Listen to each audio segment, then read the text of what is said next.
Hello, and welcome back to another episode with Small Talks with Centers for New Horizons. My name is Marquita Baltimore. I'm the Youth Services Manager here at Centers for New Horizons, and this is my lovely co-host. My name is Cassandra Townsend. I'm the Youth Case Manager housed in Phillips Academy. And we'd like to welcome you guys back with another season of Small Talks for Centers for New Horizons. We hope everyone has enjoyed their holiday and the new year. And thanks for joining us. Remember, we are a live broadcasting show. You guys can call in to that number that's flashing right across your screen at 312-738-1060. Also, if you need additional information about Centers for New Horizons, we're located at 4150 South King Drive in the Chicagoland area, 60653, and our website is www.cnh.org. And you can call us at 773-373-5700. So we're glad that you guys have tuned in with us today at Small Talks for Centers for New Horizons. Today we're going to be talking to you guys about the alarming unemployment rate that some of the youth throughout the city of Chicago face, and some of the programs that Centers for New Horizons has implemented to combat those challenging, alarming rates. So let's go ahead and let's get right into it, Ms. Townsend. Thank you. So, Chicago's racial employment gaps are the worst in the entire nation in the United States of America. Okay. Several reports from the Brooklyn Institute and the University of Chicago and even the Public Health Record show that young men between the ages of 20 and 24 have an unemployment rate of 53%, compared to Caucasian males who have an unemployment rate of 27%. Mm-hmm. So that's highly alarming, about a little bit over 25% difference in gap in that unemployment ratio. And then also it says that African American youth are 7 times more likely to not be working or in school compared to the low percentage of half of that of the population of whites. So it's just really staggering, and it's really just alarming to hear those statistics, and that's just in the Chicagoland area alone. Yes. So we're constantly faced as youth social workers and as youth advocates when we're out in the community and we're creating programs and we're implementing programs and we're on the ground and we're recruiting youth and trying to get them to come in and be a part of everything that we have going on. We're looking at those numbers and trying to see what we can do to impact and lower that number, and what we can do as preventive measures to help youth not fall into that criteria or that demographic that I just gave out. Including the National Urban League, they've also ranked Chicago as 65 out of 70, comparing black and white unemployment inequality. So that number is also stifling too. We have the highest concentration of youth unemployment, and it also occurs on the city's south and west sides, which also attribute to the highest crime rates and highest poverty throughout the city too. So all of those factors attribute to some of the things that are going on when we look at these unemployment rates for our youth. So then we say to ourselves, because there are a lot of different community-based organizations and then faith-based organizations, and then there are city programs and there's after-school programs. What are some of the things that we can do to impact and decrease this unemployment number with our youth? Because the youth are really our future, as cliche as it may sound. The youth are ours, and we have to, get in and cause some concrete and effective change with this number. So what do you think some of the causes of this disparity and this high rate of unemployment is, Ms. Townsend? Well, some of the causes are, in Chicago, we're highly segregated. Oh, yes, absolutely. And the segregated communities, that feeds poverty as well as violence. It's a vicious cycle. The lack of opportunities for businesses, that fosters unemployment, which leads to frustration and crime. Yes. Let's look at one particular segment of the Woodlawn community. 2 major employers in that area for youth have left. There was a Walgreens as well as a McDonald's in that area. Oh, yes, and those are really, employs a lot of youth. Exactly. So if you picture the devastation that was caused to this community where they may have had a little hope regarding opportunities, yes. that hope was destroyed when those places left. Yes. Another thing that's there are obstacles in place for our youth. Some of our youth have had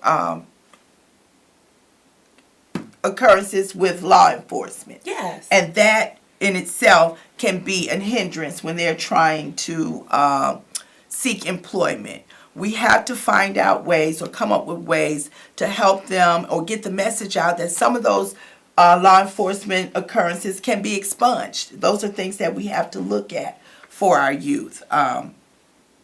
So yes, just to piggyback off of that, that is one of the things that kind of stifles some of our youth and really attributes to this high, unalarming unemployment rate. Yes. At everything that we do and all the programs that we host for Centers for New Horizons, we do an intake on our youth and we do a survey and pre and post assessments.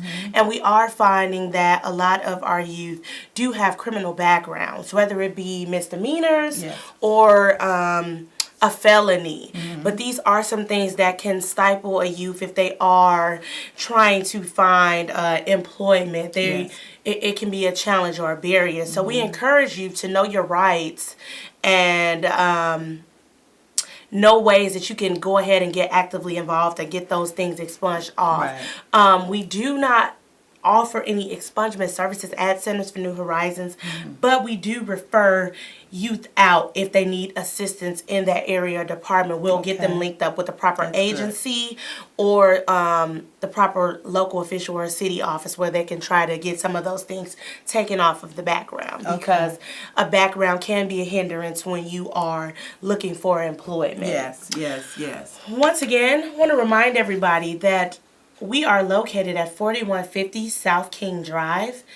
Our website is www.cnh.org, and our telephone number is 773-373-5700. So, we've talked about what some of these issues are that cause this high alarming rate. So, I want to talk to you guys about a couple of things that Centers for New Horizons has going on and how we have some programs that are trying to combat these high and alarming statistics. So, one of the programs that we do currently have is called Before the Plate. And Before the Plate is a culinary arts program that we have that we host for youth ages 16 to 18-year-olds who are currently enrolled in high school and are resident in the Chicagoland area. We do orientations for these youth every Wednesday at our workforce development location, which is 226 East 43rd Street. And they can come in on a Wednesday between the hours of 3 and 5 p.m. and do an orientation and do an intake and get enrolled into the program.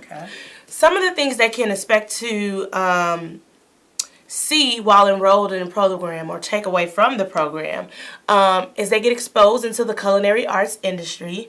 They're getting exposed into a vast variety of careers, whether it be the front of the house in the restaurant industry or the back of the house. They get one-on-one experience with a professional and licensed chef. They are also paid for this experience as well that's too. A good thing. Yes, right that is there. awesome, because we know our youth are always looking for employment opportunities and stipend opportunities as well too. So this is a paid program. This program runs for about 9 weeks, and then they get a placement, and they get that on-the-job training, and then there's also opportunity for them to receive a permanent placement beyond this program. So a lot of the times while they're learning and they're getting a trade and they're getting skilled, an employer that we place somewhere while they're in training with our program might say, hey, this youth has been outstanding. We'd like to keep them on and offer them a permanent position, which is always great. Those are the fantastic results we're looking for, because those are the things that contribute to the contribute to bringing down this high and alarming unemployment rate number. Also mentioned the sanitation certificate. That's to me a big plus, because they can take that to other employers. Correct. And they've already been trained and they already have the certificate. So that is a plus for That them is a on major their plus, that they resumes. also receive a food and sanitation Yes, yes. permit. So that is something that helps build out their resume. Yes, And that okay. looks great to Okay. employers. There's a little bit more information about that program right there. If you're interested in that, make sure you go on our website at www.cnh.org, or you can contact our Workforce Development Department at area code 773-538-2388. Yeah.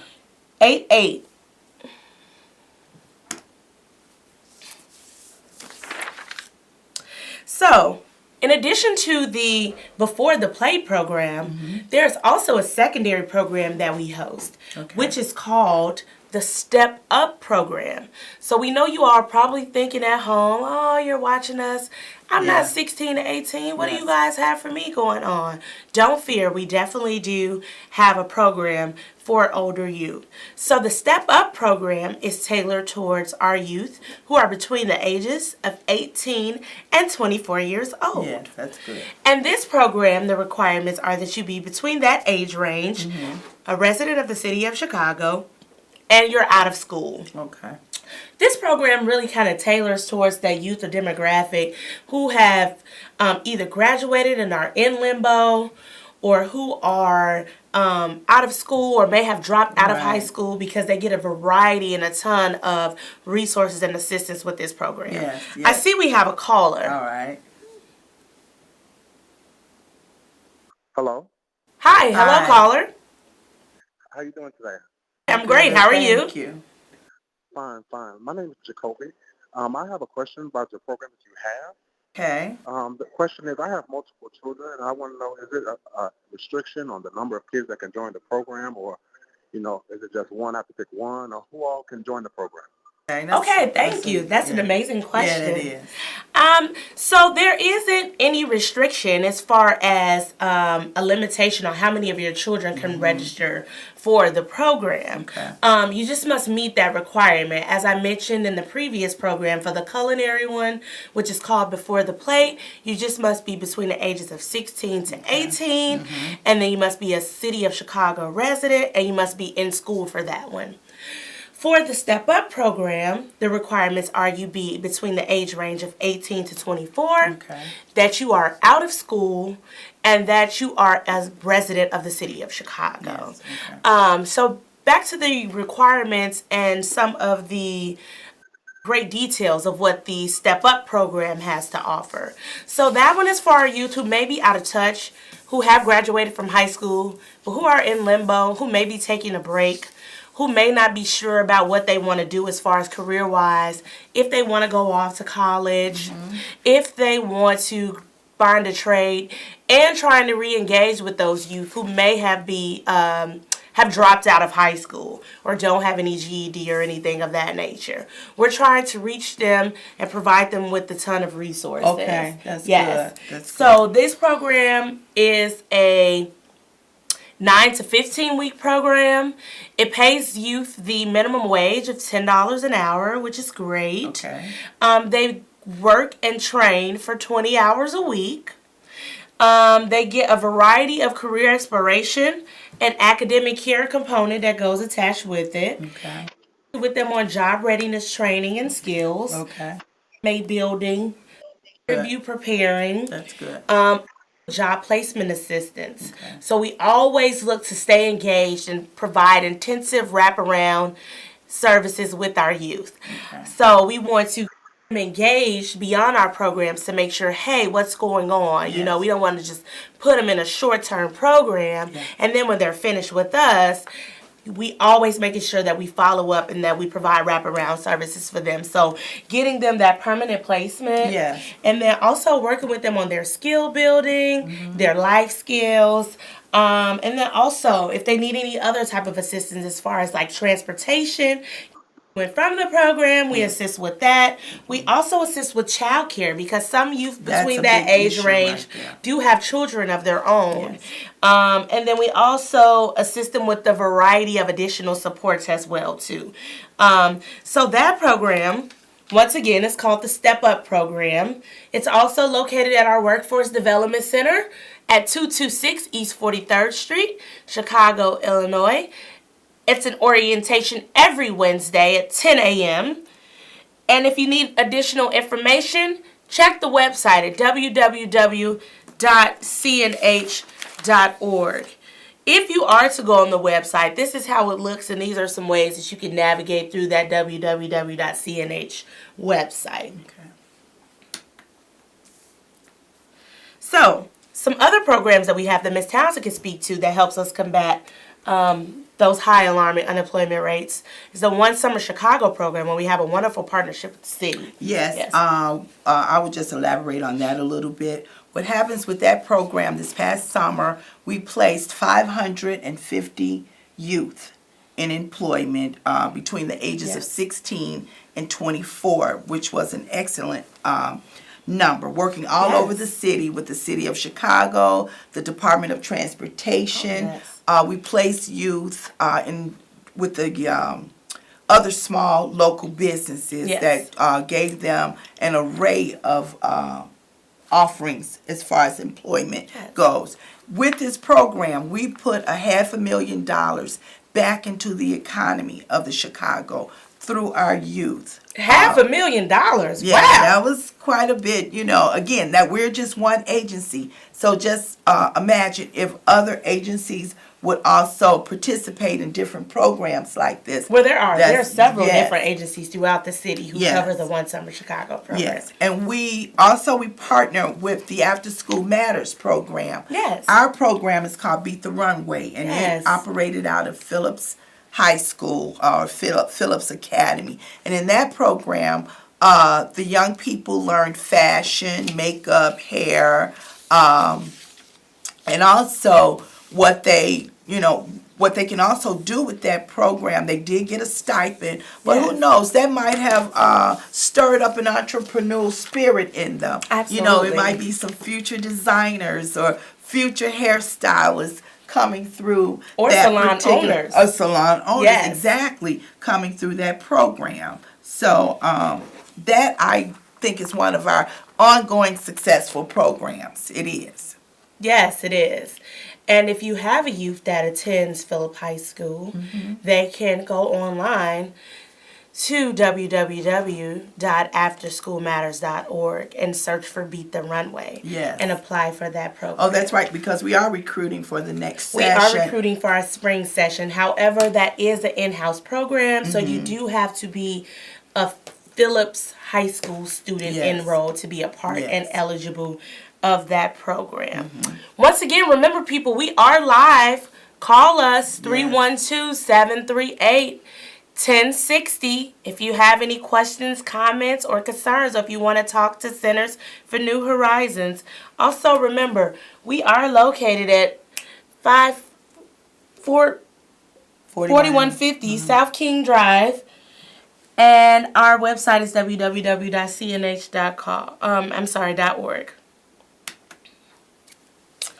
So, ending youth employment is an area that really demands constant review and constant support. I know that constantly different community organizers and businesses and programs are having just these conversations at roundtables all throughout the city. Because the number is stifling, and it's just really alarming. And we want to put our youth to work. We want our youth working. We want our youth doing something. Ideally, we want them in post-secondary education. So we want them going off to a college, or we want them going off to a university, whether they stay local or they go out of state, whether they go to trade school. But the real idea behind everything is that school or college is not for everybody or for every youth. So there has to be something that's understandable. There has to be something that we're putting on the table, and we're making that clear and upfront that we do need to come up with resources and solutions that are viable and that also reach the youth. Hold on. So we do have a caller calling in for us. Good. Caller. Hi, my name is Shantae, and I heard you guys talking about the runway. Mhm. Is there any other after-school programs that's not school-based that can help the youth out outside of school that can reduce the crime rates? Thank you Yes, for your yes, question. yes, thank you. So there are a variety of after-school programs. As I was mentioning, there are several community-based organizations. There are um, faith-based Yeah. organizations. There's after-school programs in schools. There are after-school programs with the park districts. Oh, yeah. My best suggestion would be to look into the park district. Maybe talk to your children's school if you have kids in school and see what's offered at their school level. And then they might be able to refer you out. See what your local community-based organizations are, and then they will be able to refer you or maybe have some sort of resource tool or guide to refer you for after-school programs. Okay. Also, check with your local aldermen and officials. A lot of Yeah. times they have newsletters depending upon what area of the city that you stay in, so they might be able to provide you with some assistance as well too with finding some of those after school programs. For everything that we offer at Centers for New Horizons, you can find that at www.cnh.org, or you can call us at area code 773-373-5700. Okay. So, some of the things that you were thinking about, what some of the companies and local businesses could do to help attribute to this. What I would like to see, or what would help, companies may need to look at that internship program. Yeah. They need to reevaluate. Sometimes they may not have all the monies, but they need to somehow budget in there when they're doing their annual budget a little stipend for the for the young person, because what tends to happen when, I know internships are important, but young people still need money. They need need money to get to the internships. Yes. So we need to see companies maybe reevaluate their internship programs. One thing that I wanted to mention earlier. Yes. We have a caller. Okay. Keep going. Okay, one thing I wanted to mention earlier, that young people in that age group of 18 to 24, they need to start looking more closely at being a force if they vote. They have got to vote. The politicians respond to voters. They need to know, Yes, that's true. what their agenda is, and they are not using that tool that's available to them, and they could really be a powerful force, so that that could be on the Congress agenda to deal with youth employment or youth unemployment. Again, they listen to the voters, and the youth are going to have to vote. They had one of the lowest turnouts for voting this past election, so we need to encourage them to be a part of that process. Yes, I really agree with that, Ms. Townsend. We're always pushing our youth at Centers for New Horizons to be a part of the voting process, to be an advocate, to let your voice be heard, so they can hear what the youth are saying. Yes. It's only so much that we can actually advocate for the youth. They need to be able to advocate for themselves. We got a caller. We'll take one last caller before we're out. Hello? You're on with Small Talks with Centers. Hi, I just had a question and a comment. My comment is that you ladies are doing a phenomenal job. I just tuned in, and I noticed you mentioned a program that I'm sure my teenage daughters would be interested in. I believe it's called Beat the Runway, and my daughters attend Simeon High School. Is Beat the Runway only stationed and housed in Phillips, or is it open to any other high schools? Because I know you ladies mentioned about after school matters. So Beat the Yes, thank you for your call. So currently right now, our Beat the Runway hair, fashion, and makeup program is only housed and open to Phillips students. However, if you still check www.afterschoolmatters.org, you can search their full spring programming list, and you can see what is available for your kids in that area. I'm not sure if you live in the community where Simeon is housed, but you can check there, or you can also check and see what might be close to where you all live if you all don't live in the vicinity of the school. And they may have a similar program. It might not be directly Beat the Runway, but it could be something similar because they have a variety and vast amount of programs on AfterSchoolMatters.com. Okay. Well, we like to thank you guys for tuning in with us. Yes, thank you. It's always great to see you all here at Small Talks with Centers for New Horizons. Okay, thank you. Make sure that you guys tune in at the same time next week. We're here at 5 o'clock every Wednesday on CAN TV. And thank you all.